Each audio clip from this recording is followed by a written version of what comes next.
So on this problem. First question we'll take a look at is finding the equation of a horizontal and a vertical line that goes through a coordinate. You don't have to graph the coordinate, but I did. So there's the coordinate they gave you, 2, 4. And when you're writing the equation of a horizontal line,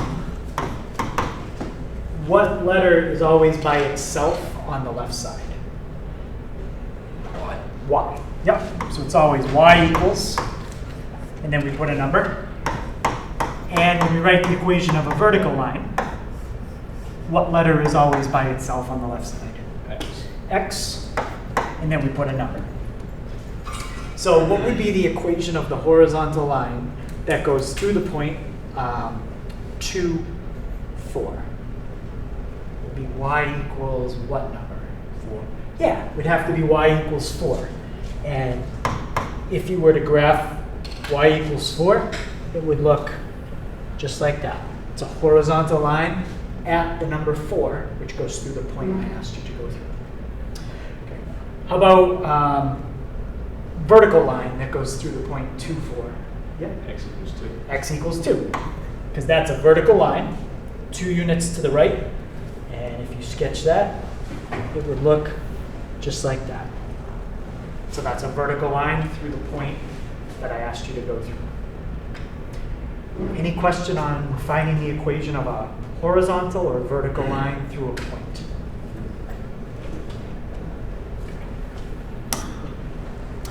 Okay, so now we're going to look at some functions where they ask us to find the domain and range. Remember that the two things we're not allowed to do are divide by 0 or take the square root of a negative. Okay, so let's look at the first one. Are either one of the two things I just said in this first problem? Yes. Yeah, which one? The negative under a square root. Right, we could potentially have a negative under the square root. We never want that to be a negative number. If we don't want that to be negative, what do we want it to be? 0 or positive. 0 or positive, yes. So that means this has to be 0 or higher. So off to the side, let's figure out what makes this 0 or higher. How would you get the x by itself? Adding 2. Add 2. That tells you your domain. As long as you give me a number that's 2 or higher, and you fill it in for x, you will never take the square root of a negative.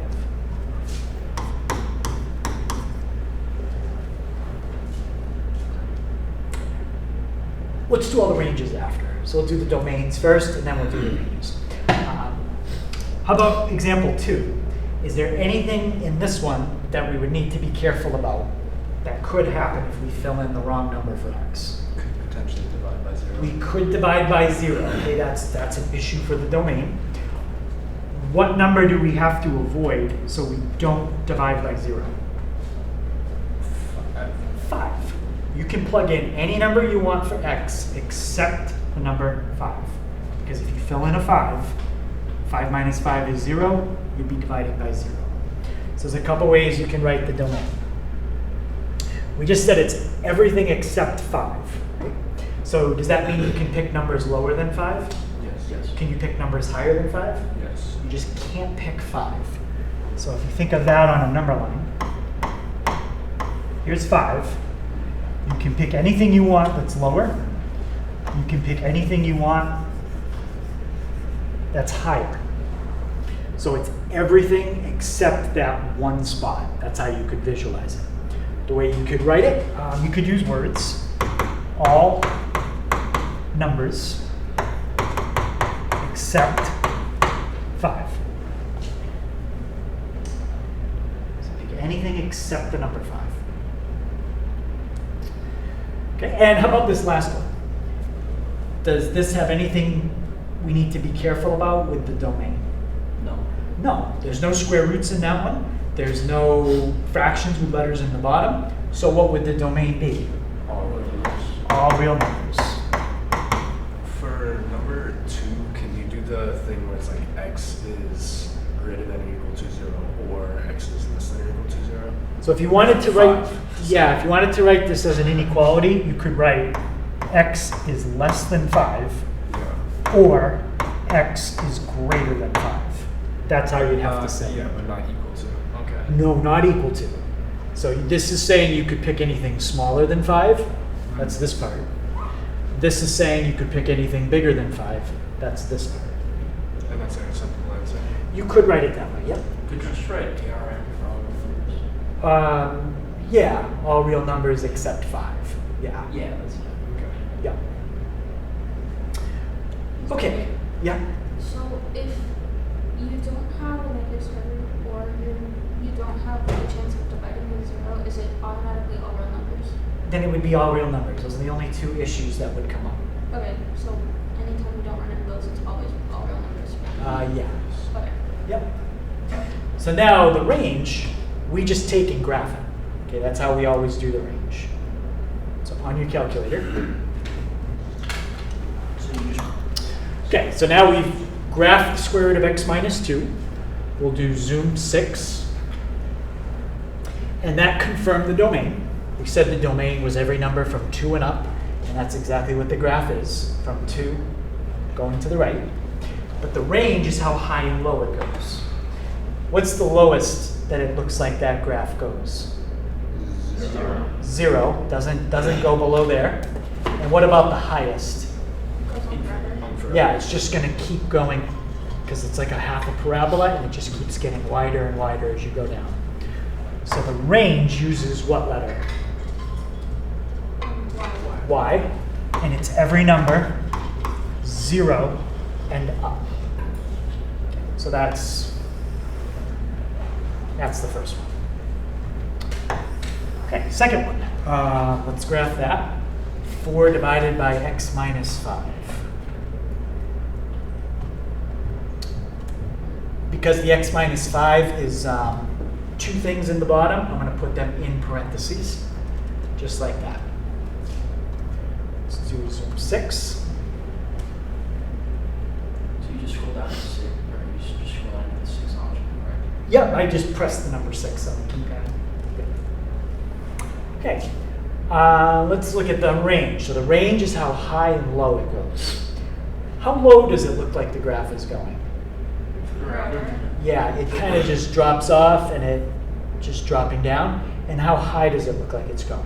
Forever. Okay, so we know it goes up and it goes down forever, but does it hit everything in the middle?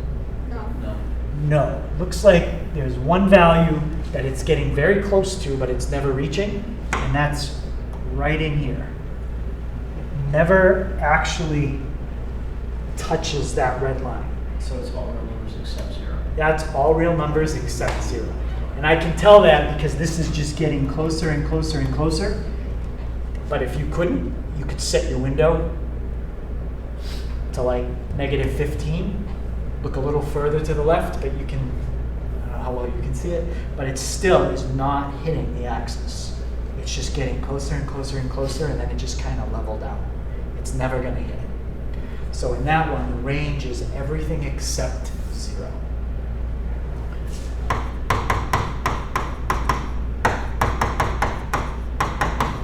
Okay, it's a little tricky, but that's why we use the calculator to get a visual.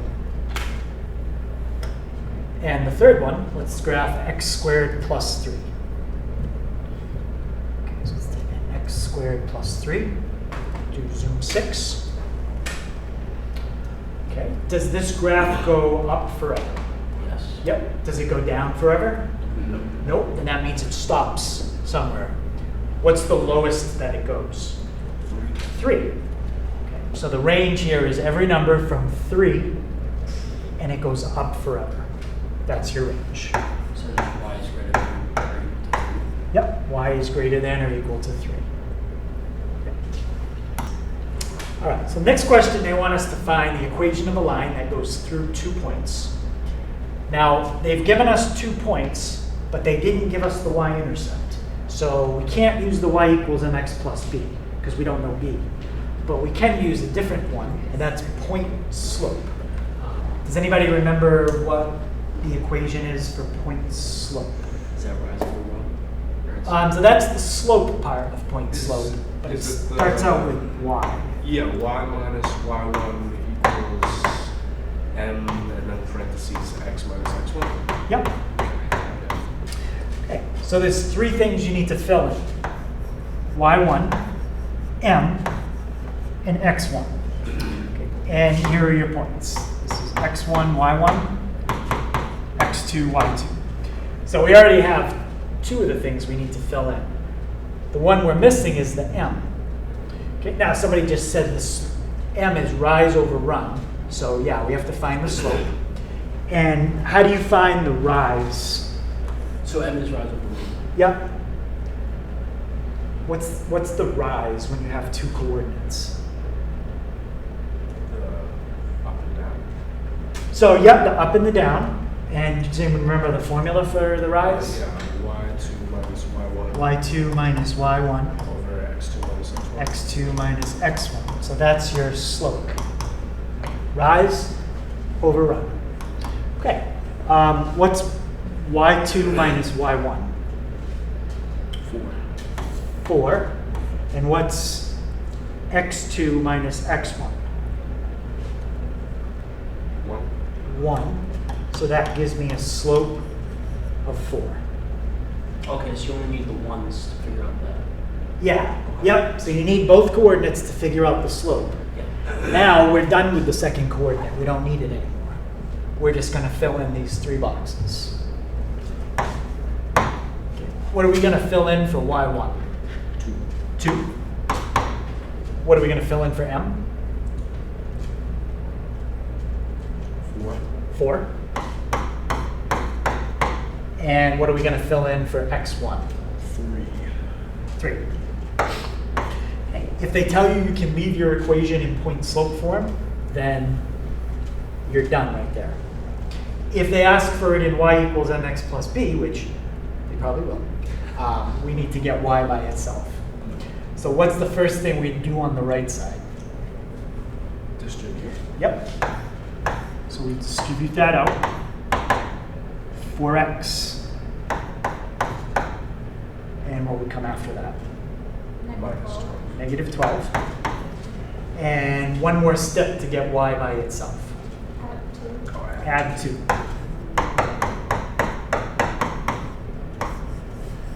And that would be the equation of the line that goes through those 2 points.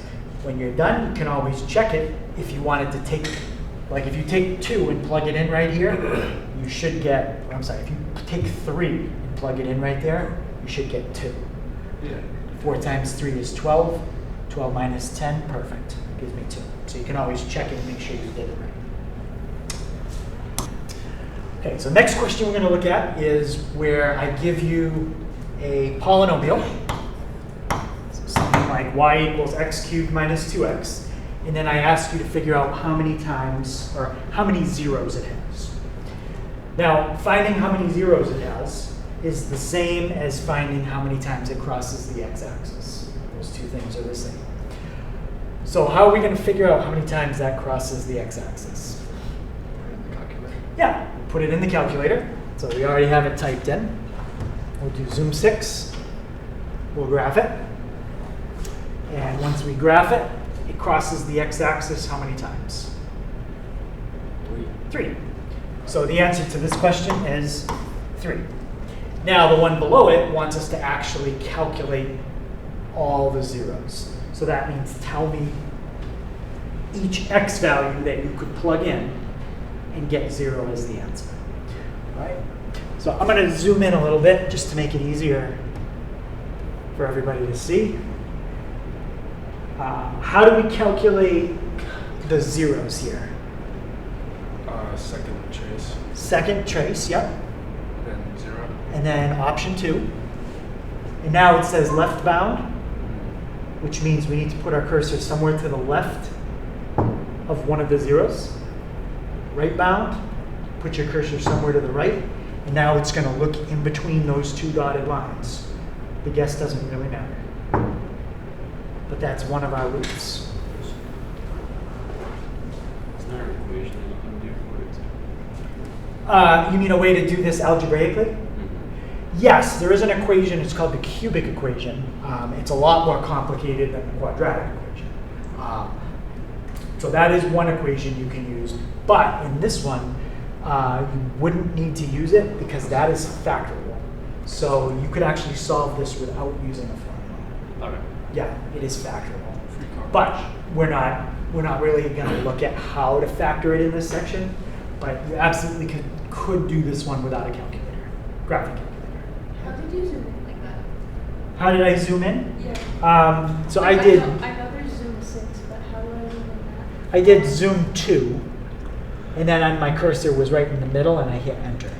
Oh, so wait, if you So does it do just like a zoom in? smaller number, you zoom in. Yeah, so like if I were to zoom in again right there, that's probably not going to be good now because you're not going to be able to see the axis anymore. You're just going to see this part of the graph right here. That's not a good window anymore because all you're looking at is this now.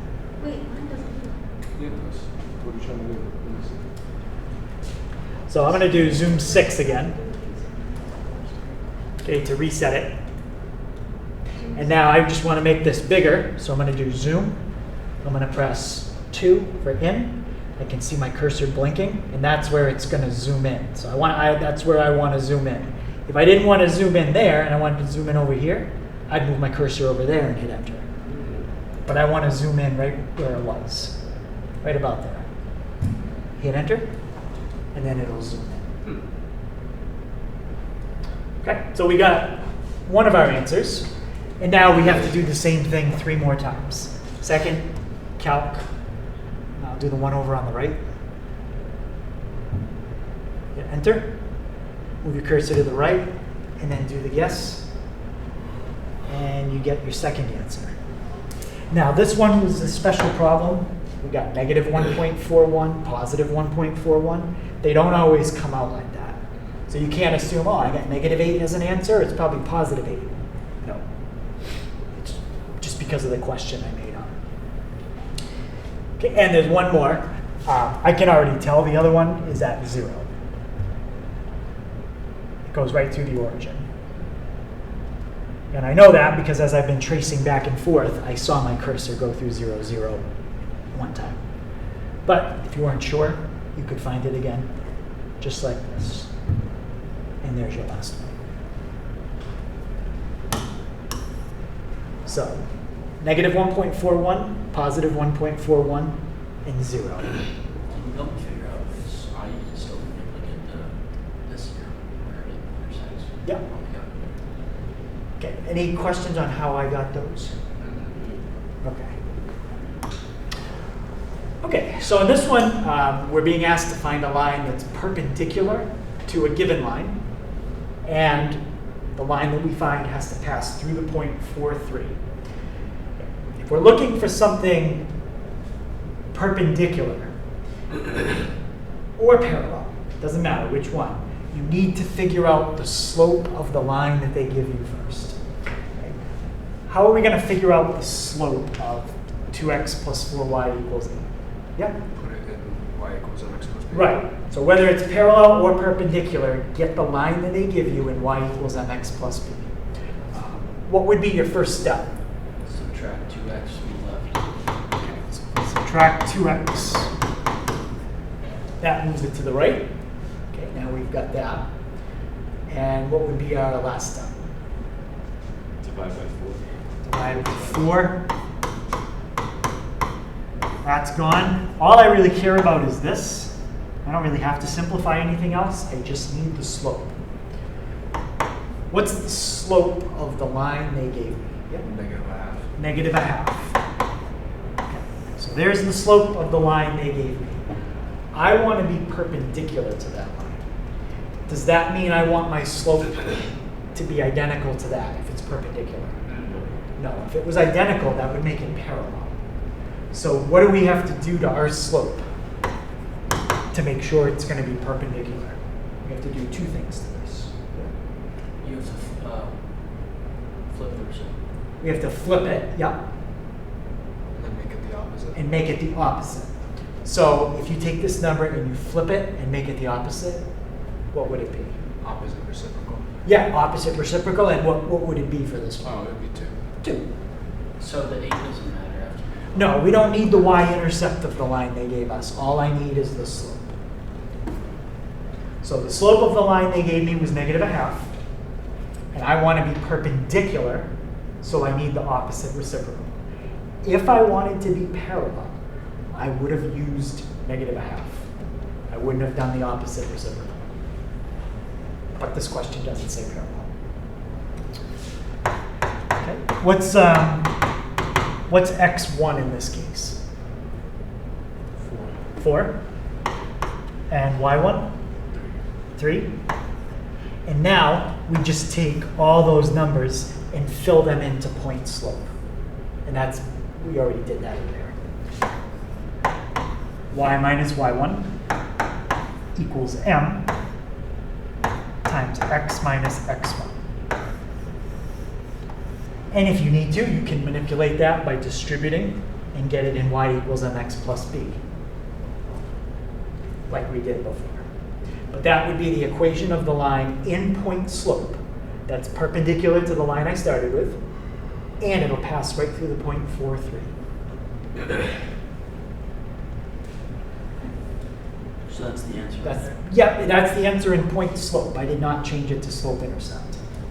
But we did that in the one we did before. So you don't need to change it to slope intercept? The directions in this one didn't say to. Okay. You might have to. Would it be on the quiz? Yeah, it could be. That's why I went over it in the last one. But yeah, so you might have to distribute that. Yep. But any questions up to that point? Wouldn't you need that with true points? To do that one? To change it to slope intercept? Oh, that's when I gave you 2 points. Yeah, you need 2 points to change it to slope intercept, correct? No, you can change that to slope intercept. And you only had 1 point to start. Okay. You just distribute the 2 out, 2x minus 8, Yeah. and then you'd add the 3. Do I need to pass? No, you're okay. So if you changed it to slope intercept, it would look like that. Okay. That's -8 plus 3 to the other side. Okay. All right, so the next one we're looking at is describing transformations. So that requires us to know what each number is doing in its position in that equation. So in general, I think these were the letters I used when we did it. And I'm just going to go left to right. What does the A do? Stretches. Stretch which way? Vertically. Yep. A is a vertical stretch. What about H? Shifts it left to right. That's a shift left or right.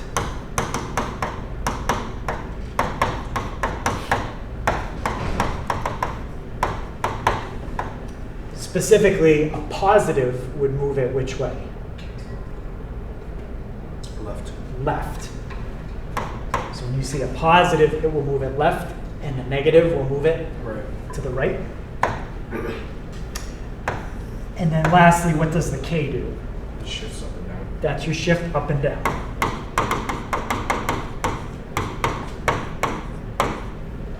Okay, positive would move it up, and negative would move it Down. down. Okay, now this particular one that we're going to do doesn't have it, but if A is negative, what does a negative cause the graph to do? Shrink. Is it shrink? No, it doesn't. It doesn't necessarily cause any kind of stretch or compression. Oh, it reflects it. It reflects it, right? So if you had a negative number in front, which we do not in this one, but if A is negative, that's a vertical reflection. Some people also say reflect over the x-axis. Same thing.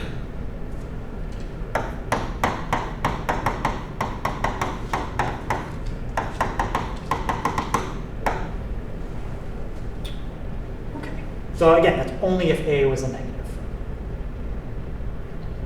So now let's go through let's go through ours and describe the transformations. How many transformations do we have in ours? 3. 3, yeah. We have 3 different transformations, and we got to make sure we do them in the right order. Okay, what number are we going to focus on first? A. No, we don't start with the vertical stretch.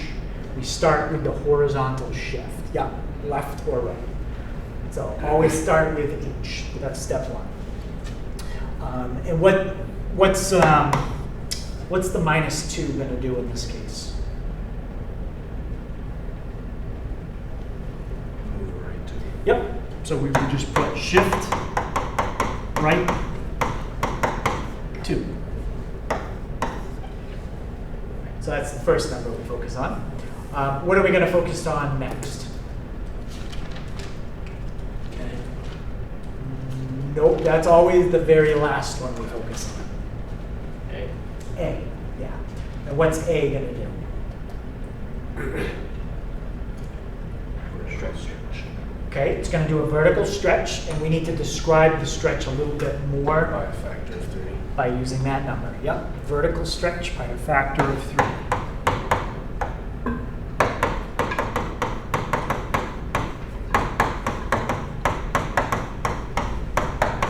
Okay, so that's good.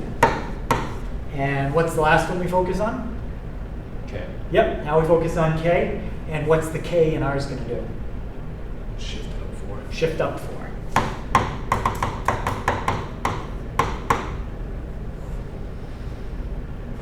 And that's how you would describe all the transformations in that.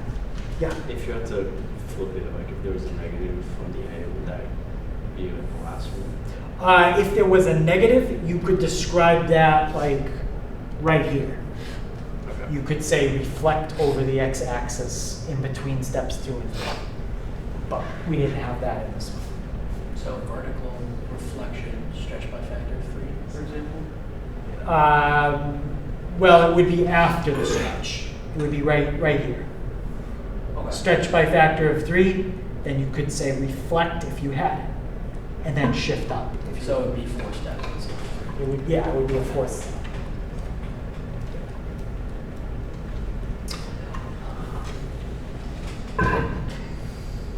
Now, let's think about the vertex. Where's the vertex of a parabola if you don't shift it at all? 0. It would have been 0, 0. But if you start at 0, 0 and you move right 2, up 4, where do you end up? 2, 4. That's your new vertex. 2, 4. And the line of symmetry. Talked about that. What kind of line of symmetry does a parabola have? What direction does the line go in? Vertical. Vertical, which is always what letter? X. X equals. 2. And in this case, yeah, it normally would have been at the y-axis, but you moved everything right 2. So now your line of symmetry is at x equals 2.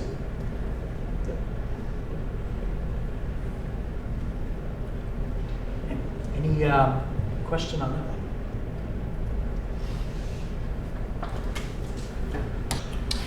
All right, so the next question is an interest problem. And they tell us that this person, Sarah, has $20,000 to invest. She's going to invest all that money. She's going to split the amount of money she invests between 2 accounts. One of the accounts pays 6 3/4 interest. The other one pays 8.6%. They tell us that she earned a total of $1,509.10 in interest, and that was for 1 year. Okay, for 1 year. What they want us to figure out is how did she split her money? If she earned this amount, how much did she put in each investment? So the way to do this one is to break it down into 2 problems. First, find the amount of interest she earned here. Then, find the amount of interest she earned there. Does anybody remember what the formula was for interest? P times R times T. P times R times T. So So let's do the interest for the 6.75%. So that is how much money was invested times the rate times the time. How much money are we putting in the 6.75%? X. They tell us what to use. Now, if I don't tell you, you just choose yourself, pick a letter. Okay? So we're going to invest X dollars. When we do the rate, we have to make sure we change the percent to a decimal. What's 6.75% as a decimal? 0.0675. 0.675. And how much time is passing in this problem? 1 year. So now multiply all that together.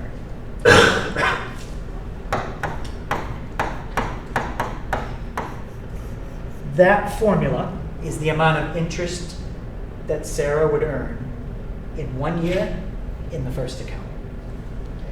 Any question how we got that one? But the interest here is not just from one account. This interest that she earned in total for the year is from how many accounts? 2 accounts. So we got to find the interest she earns in the other account. That's the 8.6%. How much money is left after she invests X dollars in the first account? X. Or we don't know. Well, we don't know, but we do have a way to represent it. Why? No, we don't need a different letter. 20,000 minus X. Right, because she started with $20,000 and she already spent X here. So what she has left is 20,000 minus X. And how about 8.6% as a decimal? 0.086. Times a year. And again, times 1 year. And to simplify that, what do I have to do with the 0.086? Distribute it. I need to distribute it. It doesn't matter if you put it in y equals mx plus b, it doesn't have to be. 0.086 times 20,000 gives you 1,720. And 0.086 times negative x is just negative 0.086x. This is the formula that represents how much money she earns in the second investment. But we need a formula for the total. So now we've broken it down and found the formula for each one. What are we going to do with the formulas to find the total? Add them. We're going to add them. Combine the amount of interest she earned here and the amount of interest she earned there. So combine them together. Okay. When we add, we'll call this box 1 and box 2. Are there any like terms I can combine in those boxes? The X's. Yep, I can combine the x's.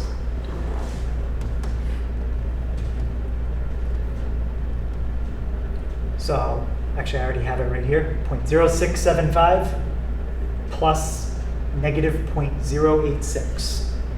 It's negative 0.0185x.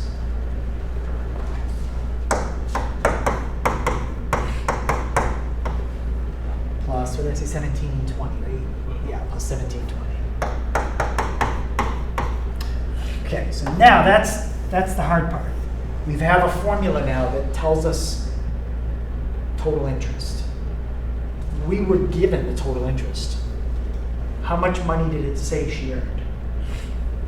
$15,909.10. 1509.10. Yep. So we're going to fill that in right here. And then the right side stays the same. And now we're going to solve for x.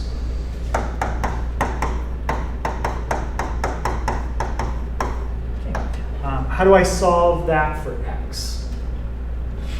Subtract 1720. Okay, subtract 1720.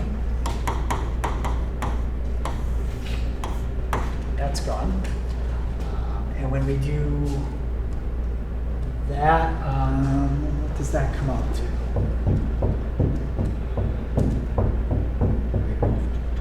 Yep, negative 210.9.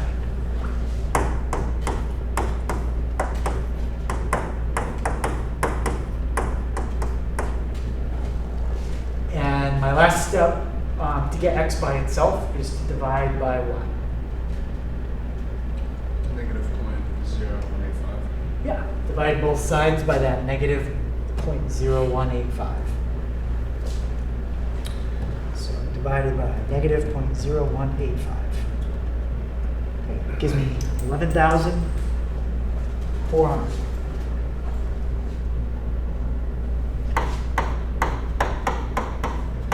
And what is that again?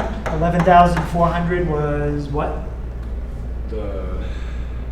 This was the part that confused me originally because I know that it's just how much she made off of the 6.75 investment. Right, this is just the 6.75. Yeah, but didn't we combine both of the interest equations? Would that not be the total thing? Like I know that it's the 6.75, but why is it the 6.75?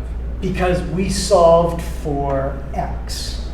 And x is how much she And we invested. defined x at the very beginning to be just the amount at 6.75. Okay. Can you go back down? I just trying something. Now the question, I think it said find how much money she puts in each investment. So right now you found one of them. And then you just subtract that from 20,000. Yeah, if you subtract that from 20,000, that's how much she put in the other one. You just divide by 180.025 on both sides, correct? To get 11,000. Yep. So that's 8,600, that's the other investment. So there's an interest problem. It's very similar, but obviously the amount of money is different and the percents are different. But if you can follow those steps, you'll be okay. Okay, so last question we'll look at is a rectangle problem. As we said a minute ago, usually when you have a problem that's a word problem, the visual is helpful. So let's start by making a rectangle. And what is it that we know about this rectangle? We only know one thing about it. The length is 1 more unit and twice the width. Length is one more than twice width. So let's translate that into an equation. How would my equation start? L equals L equals, yep, 2W plus 1. 2W plus 1. So 2W plus 1 is going to represent what? The length. The length. So 2W plus 1, 2W plus 1. Then what are we going to call this side? W. Yeah, that side is just the width. And this side is also the width. So that represents what they set up above. Now it says find the area. 2W plus 1 times W. Yeah, the area is the length times the width. The length is 2W plus 1. And the width is W. So that's a formula for the area of any rectangle where the length is one more than double the width.